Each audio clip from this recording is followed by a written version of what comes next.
All right.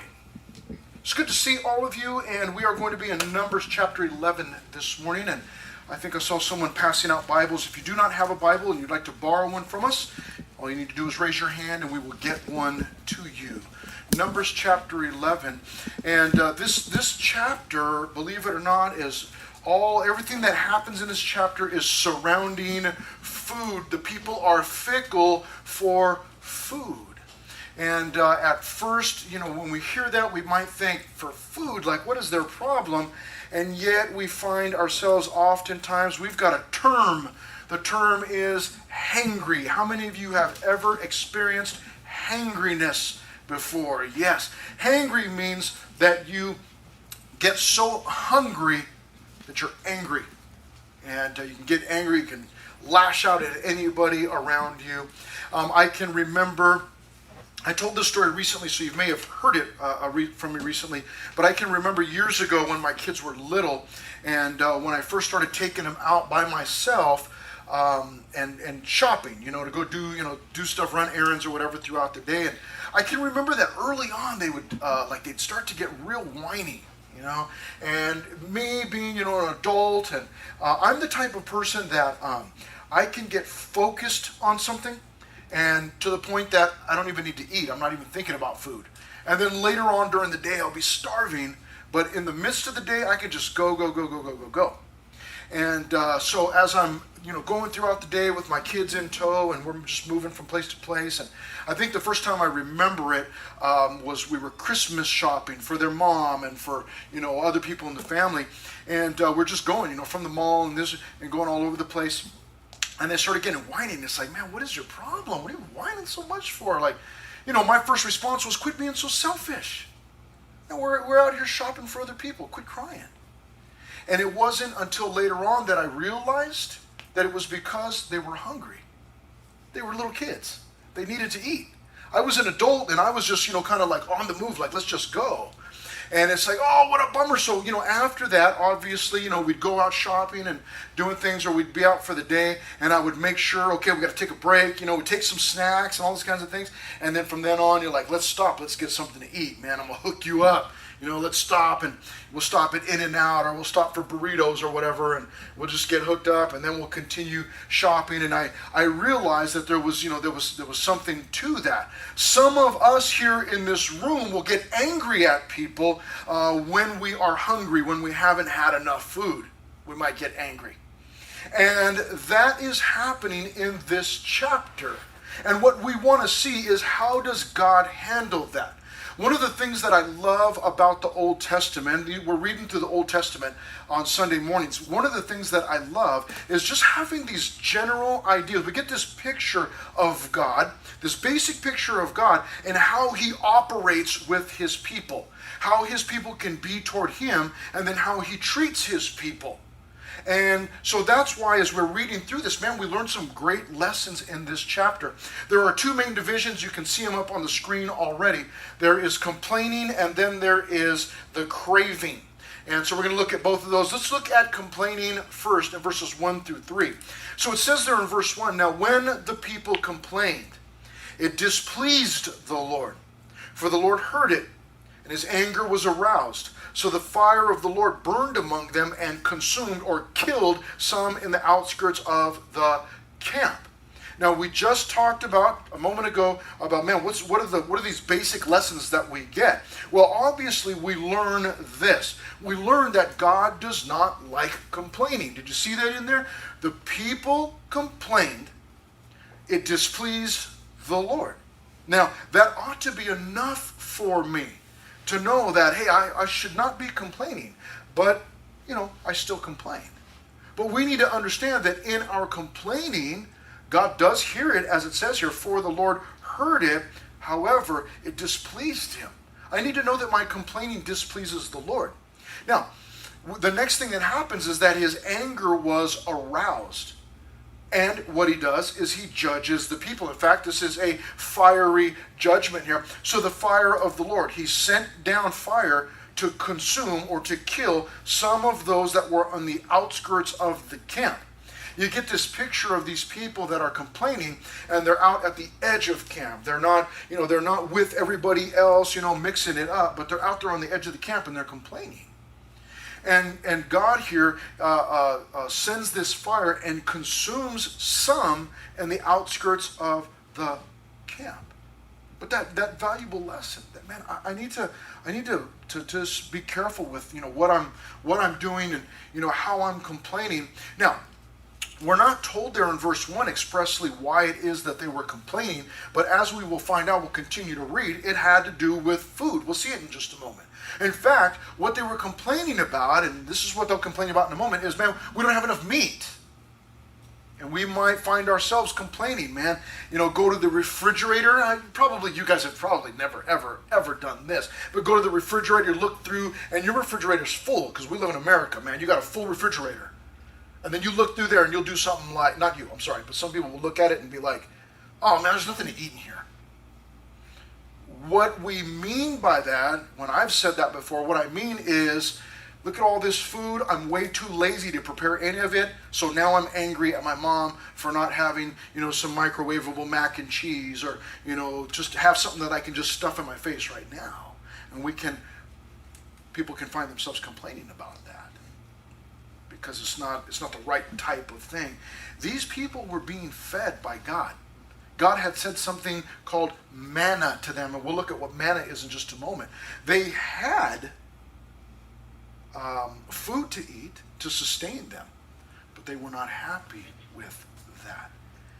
It's like somebody going to their closet, looking through all 80 of their shirts or blouses and being like, man, I got nothing to wear. What?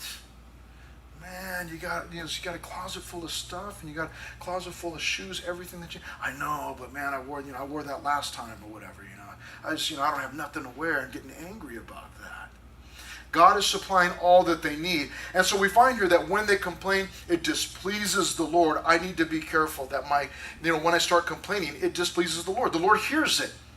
Here in this case, his anger was aroused, and he consumes some of them.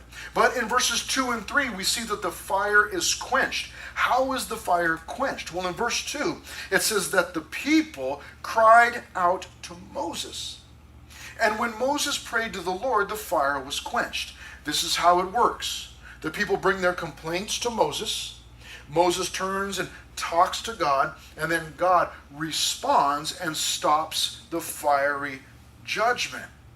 And in verse 3, that's Moses, called the name of the place Taberah, which means burning. Okay? Not a lot of explanation needed there. Because the fire of the Lord had burned among them.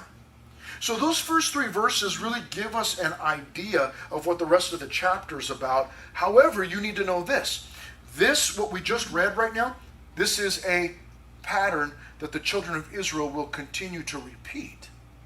If you were to go back just one chapter to chapter 10, verse 11, you would find there that the people, the cloud, those of you that were here last week, you'll remember this, that the cloud began to move. God was in the cloud. So as the cloud begins to move, all the people know, it's time to go. We got to follow the cloud. We got to follow God in the cloud.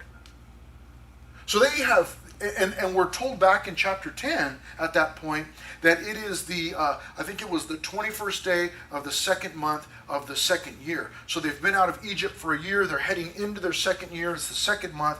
They're, time to go. Here we go. They're on the move. It doesn't take very long for them to start going that something goes wrong. You all, or some of you have younger siblings, younger brothers or sisters. And family road trip, here we go, packed up, everything. Okay, yeah, I was there. We got all my stuff, and then you start taking off, and it doesn't take very long for somebody in the car to start complaining, does it? Mom, she's sitting too close to me. Dad, can you tell him to turn his music down? Why does it have to be so hot in here? Isn't there somewhere else to put my feet or whatever? We can have all kinds of complaints, and they can happen quick. That's generally because we're so selfish. That's what that is. Now, verse 4 takes us to our second and final of the main divisions. There's only 2 main divisions. There is the complaining, and then there is the craving. cravings. The cravings. I told you it's all about food. So in verse 4 we read this. Now the mixed multitude who were among them. Now, there's something that you want to understand here, that as the children of Israel were leaving Egypt, that there were people that were not Jews, they were not Israelites, that left with them. They saw the crowd leaving. Maybe they wanted, something other than Egypt, and they followed the rest of the group. That's very normal, right? A lot of us, man, we love a good mall. We love a good mall. Just show me where all the people are, and I'll go there. Now, not Nathan, because Nathan's not, he doesn't like big crowds. No way, man. Keep me away from the mall, right? I rarely go to the mall either. But, that's kind of our mentality is, wherever the big crowd's going, that's where we'll go. And so you can imagine that as millions of people are leaving Egypt, you have other people that were not Jews that would have gone with them. It's possible that they even picked up some people along the way. Like, what are all those people doing? They go to sea and they end up staying. So they have this mixed multitude of people in verse 4. And it says, who were of the mixed multitude who were among them, yielded to intense craving. Intense craving. Intense craving. Okay? They yielded to intense craving. And so so the children of Israel also wept again and said, who will give us meat to eat? That was their intense craving. It was for meat. That's what their intense craving was. It's because they felt like, hey, I don't have enough meat. And we all have our cravings from time to time, right? Every once in a while, I really crave a Pepsi. Okay, Pepsi. Anybody else? Pepsi? Okay. Pepsi, Coca-Cola. I never drink Coca-Cola. Have you noticed that Coca-Cola, that the can is completely red? Have you noticed that? It's because they're communists. Okay. Pepsi is what? What color are those Pepsi can? Blue, silver, and red. And some white in there too, right? Yeah. Red, white, and blue, baby. Right? Pepsi. Right? Doesn't matter. Either one will kill you. But every once in a while, it's like, I just got to have a Pepsi. And it's rare, but every once in a while. And if at home tacos are being made, sometimes I'll come in, tacos are already there, and it's like, oh man, I wish I had a Pepsi. Every once in a while I come in and I'll see that tacos are being made, and occasionally, it is rare, but occasionally it'll be like, tacos? I'll be right back. Get in the car, down the street, around the corner from my house is a gas station with a convenience store. Go in, get a bottle of Pepsi. Ice cold Pepsi. Every once in a while. It is rare. But we all have those cravings from time to time where we just feel like, man, I got to have it. Maybe yours is Zingers, or maybe yours is, Hot Cheetos, or whatever it is that you crave. But these guys, this group, had this intense craving for meat. And so it says in verse 4 that this mixed multitude, they gave in to this intense craving. And then the children of Israel joined in and wept again. And here's what they cried. Who will give us meat to eat? We want meat. We want meat, Verse 5. Here's what they say. Look at this. We remember the fish which we ate freely in Egypt. The cucumbers, the melons, the leeks, the onions, the garlic. I get it. I like those things too, especially the onion, especially the garlic. And they're saying, man, we remember when we were in Egypt, we ate it good. Leeks and onions, and we had fish whenever we wanted it, man. Oh. But see, what they're doing is, and we all understand what it is that they're missing here. We miss all of the food. But they weren't thinking about the slavery that they were in. The hard work that they had to do. The work that they were doing for their Egyptian masters and not for themselves. The poverty that they were living in. They were trapped there. They weren't thinking about that. All they were thinking about was their bellies. And in verse 6 they say, but now, look at this. But this is so dramatic. But now our whole being is dried up. There is nothing at all except this manna before our eyes. And we'll talk about manna, what that is, in just a moment. But look how dramatic in verse 6. Now our whole being is dried up. Man, I'm just dying. There's no way. I need this other thing or I am going to die. Mom, I'm dying. You have to buy me another dress. Dad, you have to buy me another shirt or these new shoes. I have to have it. If I don't have it, I'm going to die. You might feel like I need to date that person or I'm going to die. Or life without that person. My life is just drying up without that person. I've got to take that person to prom. They had these intense cravings, and what they're forgetting is that they were enslaved in Egypt. Oh, that's right. Along with the cucumbers and the melons and the leeks and the onions and the garlic. Along with all those things came a life of slavery. Now, we're somewhat familiar with slavery because our country, our United States was involved in slavery for a long time. So we're familiar with we get the kind of general idea of what that life was like. Not an easy life. What he does in verses 7 through 9, it's just like parenthesis section where he tells us about the manna. Now, they had been eating manna for a little while already. God had been providing manna. But what is manna? They say at the end of verse 6, there's nothing at all except this manna before our eyes. We ain't got nothing but manna. Verse 7, now the manna was like the coriander seed, and its color like the color of bdellium. The people went about and gathered it, ground it on millstones or beat it in the mortar, cooked it in pans, made cakes of it, and its taste was like the taste of pastry prepared with oil. And when the dew fell on the camp at night, then manna fell on top of the dew, so that they didn't have dirt in their manna. They could collect it without getting dirt in it. But it was this manna, and the word manna actually means what is it? Because they saw it and they were like, what is it? And that's the name, that's what stuck. What is it? But you can see there in verse 8, it says that they gathered it, they ground it, they beat it, they cooked it, made cakes of it. They had used manna in every way that they knew possible. All the different recipes. Can you imagine? Manna cakes. And over in the San Bernardino area, there's manna donuts. Like my favorite. Manna donuts. Winchell's, whatever. Whatever the other ones are, but manna donuts from God. Right? These guys had tried making manna, using it in every way possible, and they were just getting tired of it. I understand. It's like, there's only so many ways that you can make it.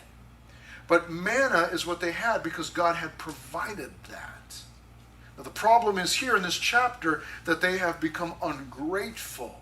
They're no longer thankful for that. At first it was a blessing. It was miraculous. God's raining down this manna onto the ground. All we got to do is scoop it up and eat it. This is incredible. But then after a while, as so often happens, so often is the case, that what God has blessed me with in the beginning is so exciting, but then it just becomes like, it's just, who cares? Some of us have that feeling toward church. Let's just be honest. We have that feeling toward church. When you were little, coming to church or maybe attending a different church, do you remember? You were out of your mind. You were like a totally just a little goofball, man. Songs would come on in the classroom, and you'd be marching around. Some may trust in airplanes and chariot. And you'd go do all the moves and VBS, man. Boom, you're here. You're excited. You're going crazy. Love Jesus. I got a shirt. I love Jesus. And you're in the sanctuary. VBS. Cheering for Jesus. And you're just doing all the dance moves and all crazy and learning the Bible stories. You have a little Bible with little picture Bible, all the stories. Mom, Dad, could you read this for me? And come on. And when we're gonna go, I see little kids still. Like, come on, when we going to church, or, class, when are you going to take me to class? Excited. But then something happens over the years, right? Elementary, junior high, high school. That's when all of a sudden the coolness, man, all of a sudden you're just like, man, I didn't know I was this cool. And all of a sudden, all of those things can fade away. I can become tired of them. It's just mundane. It's the same old thing. Oh, yeah, I don't know. What even is this? Who cares? And I can find myself in the same exact condition. It was a heart condition. I can find myself in that same spot. Like, I'm just tired of the same old thing. You know, in the beginning, it was exciting. God gave it to me. It was a blessing. Now it's just, oh, man, I've had it with that stuff. The people were in the same condition, and it was a heart condition. It was a heart condition. They were no longer happy with what God had rained down, and was still raining down. They were not happy with it anymore. Give us something else we need to meet. And it gets to the point where even Moses gets caught up in the complaining. Then Moses heard the people weeping throughout their families, everyone at the door of his tent. And the anger of the Lord was greatly aroused. Now, we began this chapter talking about God's anger being aroused. And that time, when God's anger was aroused, he struck people with fire. So when it says here in verse 10 that his anger was greatly aroused, I'm thinking, oh my goodness, here comes fire again. Like, they did not learn their lesson. I think their saving grace is Moses' displeasure. Because we read there at the end of verse 10 that the anger of the Lord was greatly aroused, and then it says Moses also was displeased. And I wonder if God's anger was aroused, and then maybe he's about to judge or strike the people, and then he notices that Moses is displeased. And then his attention turns toward Moses. Now, he's not forgotten about the people, but his focus is on Moses now. And in verse 11 it says, so Moses said to the Lord, why have you afflicted your servant? Why are you treating me this way? And why have I not found favor in your sight, that you have laid the burden of all these people on me? Moses says. Did I conceive all these people? Did I give birth to them, that you should say to me, carry them in your bosom, as a guardian carries a nursing child to the land which you swore to their father? These are not even my people. These are your people. And now they're all burdening me with their weeping and their crying and their complaining. And so Moses is letting God have it, man, like just hitting them with questions. Boom, boom, boom, boom, boom, boom, boom. You know, what is this? He says in verse 12, or rather verse 13, where am I to get meat to give all these people? For they weep all over me, saying, give us meat that we may eat. I am not able to bear all these people alone, excuse me, because the burden is too heavy for me. And he gets to this point in his displeasure in verse 15 where Moses says to God, why don't you just kill me? It'd be better if you just kill me. It'd be better if you just kill me right now. He's so displeased, so distraught, so depressed that he gets to the point where he tells God, it'd be better if you just kill me. He says in verse 15, if you treat me like this, please kill me here and now. If I have found favor in your sight, if you love me, kill me. Do not let me see my wretchedness. Get me out of here. Just kill me. That's how low Moses sunk. Because he gets caught up. He hears the people complaining. And then he gets caught up in it. And he starts to complain to God. And that complaining, what started with displeasure, ended in depression. And he's now at the point where I'd rather just die.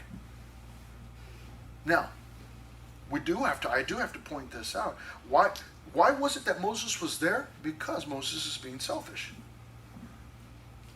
This problem where the people are complaining, it's actually not his problem. It's not his problem. He didn't call all those people out of Egypt. That was God. All he needed to do in this instance was to say, look, you can save all your complaining. You know how we say save the drama for your mama? You can take all that to God, man. That's all he needed to do was just go to God and say, hey, God, your people are complaining. So you can go deal with them. But instead he gets caught up with it. And that displeasure turns to depression. The depression sets in and he gets to the point where he says, man, it'd just be better if I just die. But it was selfishness. He was focused on himself. What he didn't like about the scenario, what he didn't love about the situation, the way that people were complaining to him. Learned a valuable lesson, and the lesson there is, you know what? People are complaining, or all these other things are going on. Listen, God, this is your problem. I love in the book of Nehemiah how he did that time and time and time again. There were these individuals, Sanballat, Tobiah, and Gashmu. What kind of name is that? Come on. You know he's no good. But they were coming and trying to distract Nehemiah from rebuilding the wall. Sending these messages, like, hey, come and meet with us in the plain of Ono. And Nehemiah responds. All Nehemiah does is he sends a message. Oh no, I'm not coming to Ono. Because I'm busy rebuilding the wall and you don't have any part of it. Goodbye. It just keeps on working. He essentially, all he does is he says, hey God. And he prays, Nehemiah prays all the time. Sanballat, Tobiah, and Geshem, they're trying to distract me. And he just gives it to God and keeps moving. Moses was not able to do that here. Moses is a leader that is under construction. He's still being developed. He's a work in progress, a whip, right? Work in progress. God is still developing him. And he gets caught up in the complaining here. He just basically levels all of these, questions or accusations at God. Like, these are not even my people. They're your people. I'm sick of hearing them. And, why don't you just go ahead and kill me? What is God's response in verse 16? Again, we learned some wonderful lessons here. What is God's response? Look what God does. Does he send down fire? Verse 16. So the Lord said to Moses, gather to me 70 men of the children of Israel, the elders of Israel, whom you know to be elders of the people. These are people that are leaders and officers over them. Bring them to the tabernacle of meeting, that they may stand there with you. Then I will come down and talk with you there. I will take of the Spirit that is upon you, Moses, and will put the same upon them. And they shall bear the burden of the people with you. You see, God sent men for Moses to assist him, to carry the burden, to help him out. So wonderful, a wonderful response from God, a merciful response to God. This is how God operates.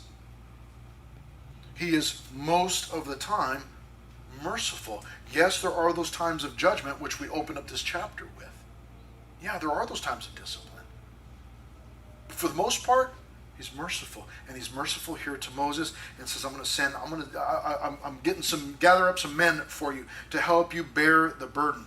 He says at the end of verse 17 that you may not bear it yourself alone. I see you, Moses.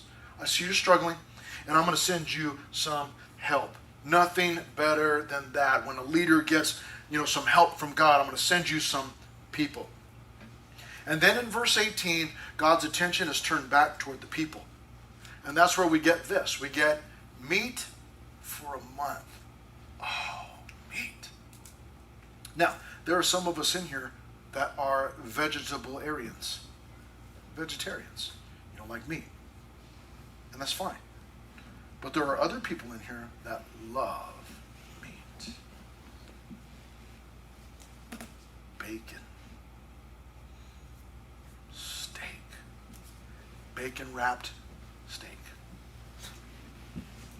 T-bones, ribeyes, ribs, all of that stuff. Barbecue, yes, bring it on, right? And at first, meat for a month is like, oh man, meat for a month, man, that sounds good. I like that. Maybe it's one of those subscription things that God is going to give them, You seen those where you pay a certain amount of money and they'll send you a box of all these choice meats, some designer bacon in there, and it's like, oh yeah, love it. Let's find out what God's talking about. He tells Moses, he's instructed Moses. Now, his attention turns back toward the people. He says, then you shall say to the people, consecrate yourselves for tomorrow, and you shall eat meat. Woo! For you have wept in the hearing of the Lord, saying, who will give us meat to eat? For it was well with us in Egypt. We were better off in Egypt. Therefore the Lord will give you meat, and you shall eat. Oh, I like that. Yeah. Yep, God's going to give us some meat. He says in verse 19, this is God speaking, you shall eat, not 1 day. What? Nor 2 days. More than that? Nor 5 days. What? Meat? Nor 10 days. We got to have more meat.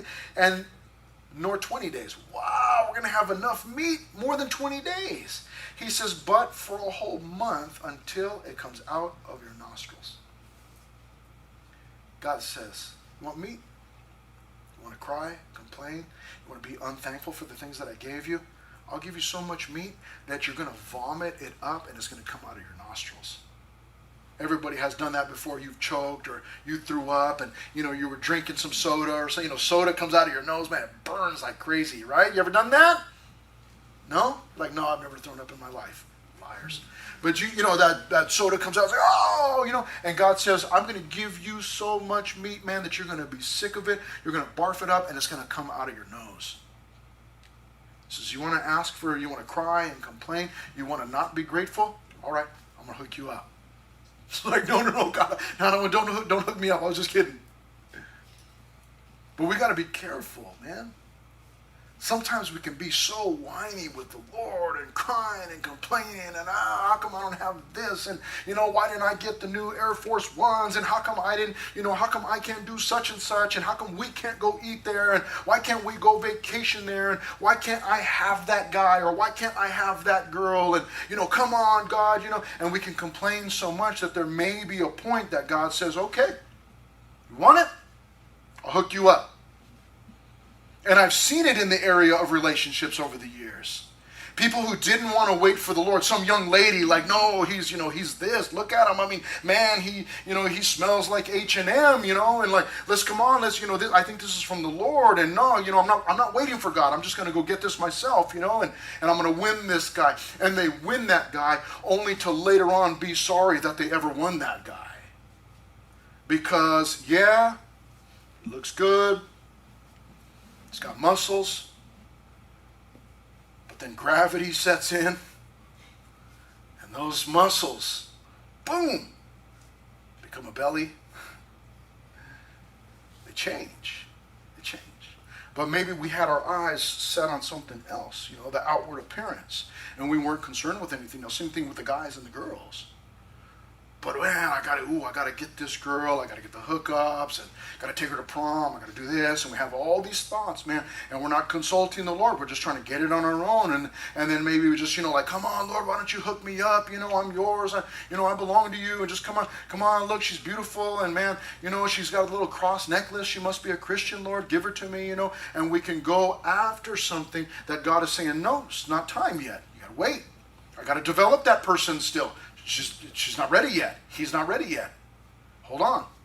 They're still in the oven, man. We're still cooking. They're not done yet.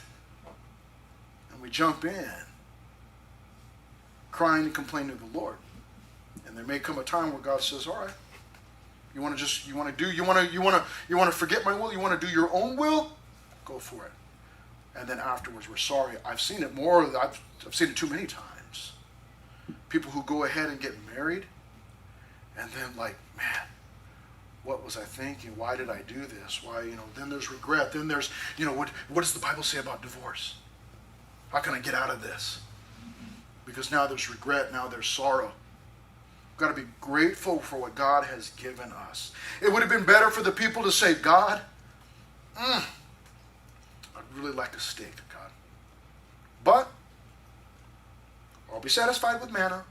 If you decide to drop a steak out of the sky, I'll be there to catch it, Lord. Whatever you want. But they were not in that mindset. The only thing they could see was, we don't have enough. We don't have enough. We don't have what we want. We got to be careful, man. We got to be so careful. I've been to the Philippines, and I went into this house where this family had 2 little boys that played the ukulele, and both boys were born blind. We go into this house. The house is completely dark because there's no electricity in the house. They got no refrigerator. They got no sink. They have a cement block house with dirt floors, no doors, some windows cut out, door cut out. and they said, hey, our sons, they can play the ukulele. We said, hey, go get your uke, man. And they came back out. They found their way to the room, got their ukulele, came out, and started playing this song, this worship song together. Barefoot little kids, nothing in the house, not a crumb of bread in there, nothing. Had nothing. And then we can find ourselves, man, going through our closets like, man, I don't see nothing in here. Going through the refrigerator like, man, there's nothing in here. I'm going to go check the refrigerator in the garage because, man, we have two. Like, we just got it like that, We go into, where our one house is not enough. I got to have a house for my car. We call it a garage. Like let me build a nice, house for my garage. And that's not enough. I need a house for my dog also. We'll be living in 3 houses, man. And we got it like that. So we've got to be careful that we're satisfied, we're thankful for what we have. And God, if you want to give something different, something else, great. But if not, I'm fine with this. Fine with this manna. I'll make some more manicotti. It'll be fine. I like Italian. Okay? And so he says, but for a whole month in verse 20, until it comes out of your nostrils and becomes loathsome to you, because you have despised the Lord who is among you, and have wept before him, saying, why did we ever come up out of Egypt? Like, why did we ever leave slavery? It was so much better when we were slaves. Insane in the membrane. And Moses said in verse 21, the people whom I am among are 600,000. Now, Moses is not done with God here. The people that I have here, there's 600,000 men. That's just the guys that are on foot. That's it. There's more than that. Yet you have said, I will give them meat, that they may eat for a whole month. And he says, shall flocks and herds be slaughtered for them, to provide enough for them?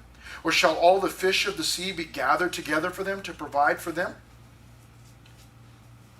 Moses, didn't you hear what God said? God said, I will give them meat. In fact, Moses even says that in verse 21. Look what it says there. Yet you have said, I will give them meat. And look at God's response in verse 23. And the Lord said to Moses, has the Lord's arm been shortened? Like, Moses, I told you I would provide meat for them. I didn't tell you to do it. I said I would do it. That is none of your business. Do you think that the Lord's arm has gotten shorter and he can't reach his supply? What do you think? God is rebuking Moses here like, man, I did not ask you to give them meat. I didn't tell you that. I said I would provide it. I didn't say you would provide it. So all Moses needs to do, man, is deliver the message and then electric slide to the left and just let God do whatever God wants to do. That's all that Moses is responsible for, is for delivering a message. That's it. God will do the rest. That's it. So you got to just let God do it. And in verse 24, so Moses went out and told the people the words of the Lord, and he gathered the 70 men of the elders of the people and placed them around the tabernacle.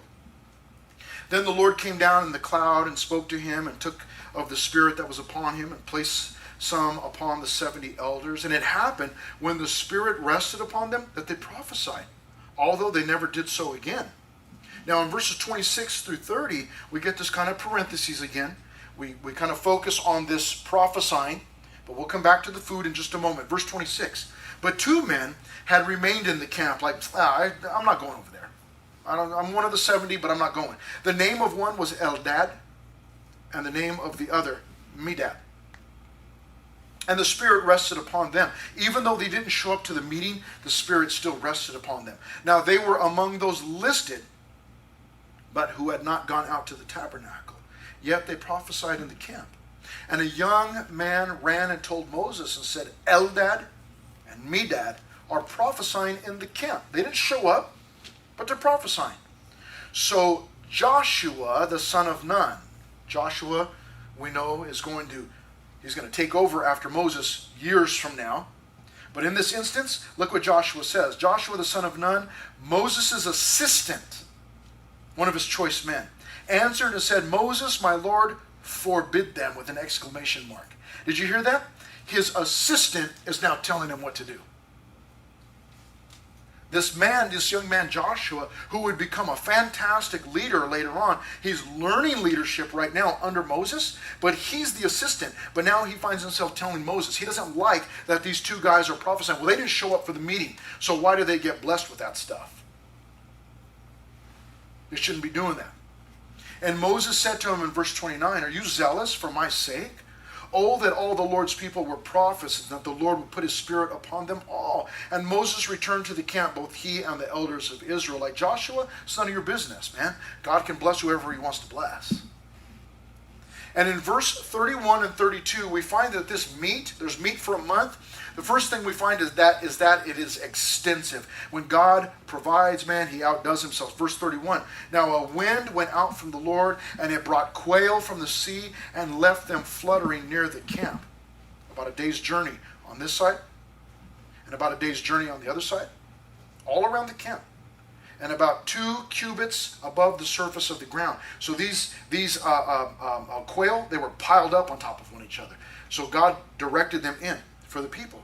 And in verse 32, and the people stayed up all that day, all night, and all the next day, and gathered the quail. He who gathered least gathered 10 homers. That's a large amount. That was the least amount. And they spread them out for themselves all around the camp. Oh, look at all this quail that we have. Oh, man. And they're looking at it like, ooh, look at all this. You know, you probably at some point in your life have come across a good chunk of money. Maybe it was for birthday, you know, open up a birthday card from grandma or grandpa, you know, and you got like, man, there's $50 in there. Maybe you got blessed with $100 or something, you know, and you take that and you spread it out like, ooh, look at all this money I got, right?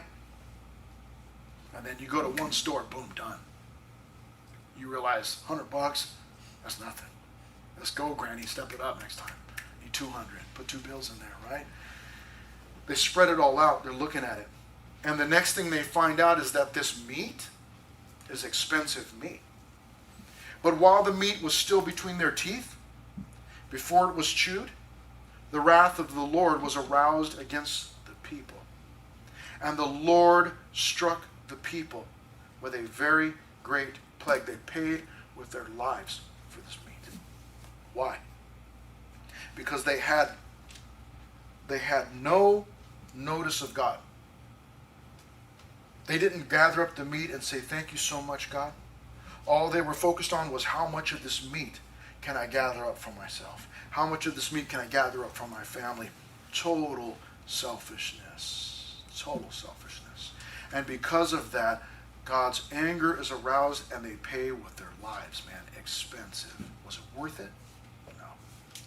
So we call the name of that place Kibroth Hatava, which means graves of craving, because there they buried the people who had yielded to craving. From Kibroth Hatava, the people moved to Hazeroth and encamped at Hazeroth. You know, in Psalm 106, it gives us an account of the travels of the journey of Israel. But in Psalm 106, verse 13 through 15, it says this: they soon forgot his works.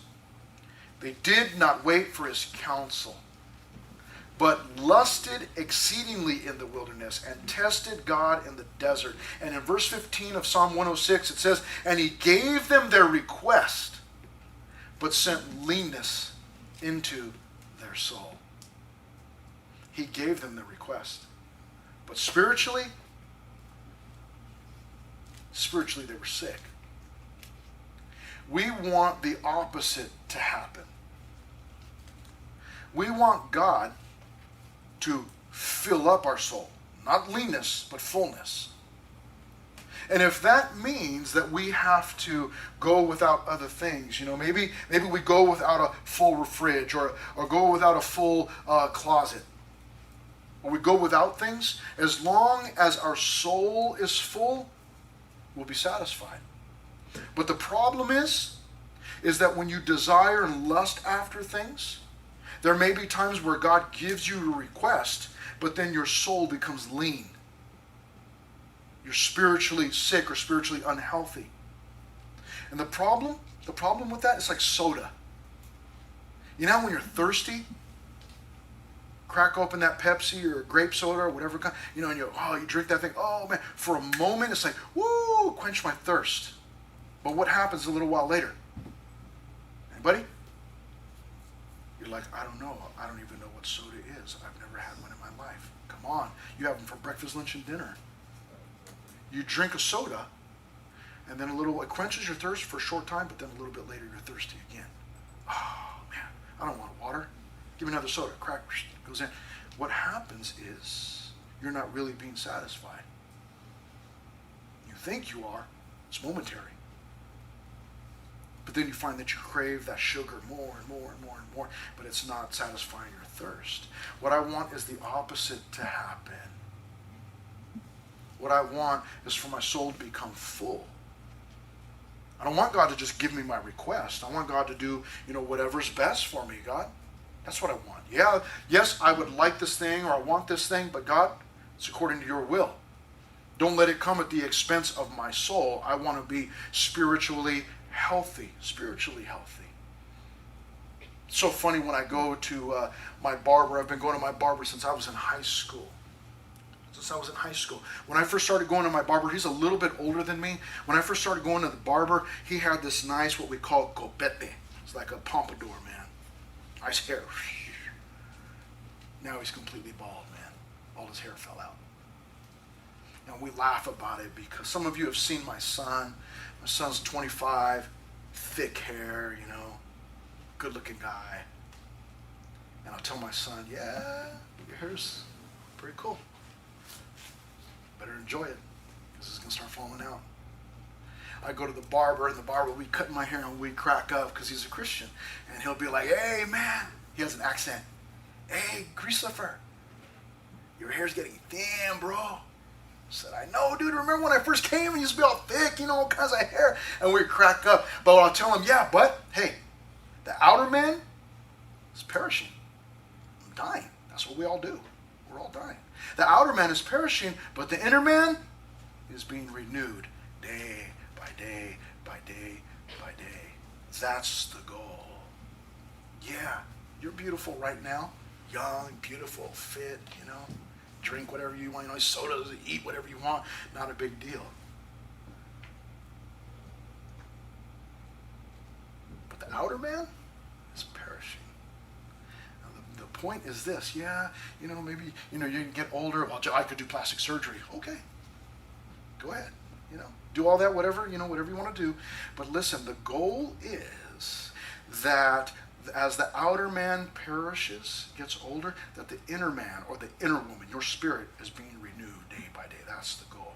So that when I'm all old and saggy and gray and wrinkled up, that the spirit is full, that the spirit is sweet. Not that I've spent all my time chasing other things that weren't really satisfying me, and then as I got older, the spirit is my soul is lean. I got nothing there. End up some empty old old person, grouchy and angry because life didn't go the way I wanted it to or whatever. No, what I want to do is I want to set my eyes on the Lord. Let Him give whatever He wants to give. Father, thank you so much for your word.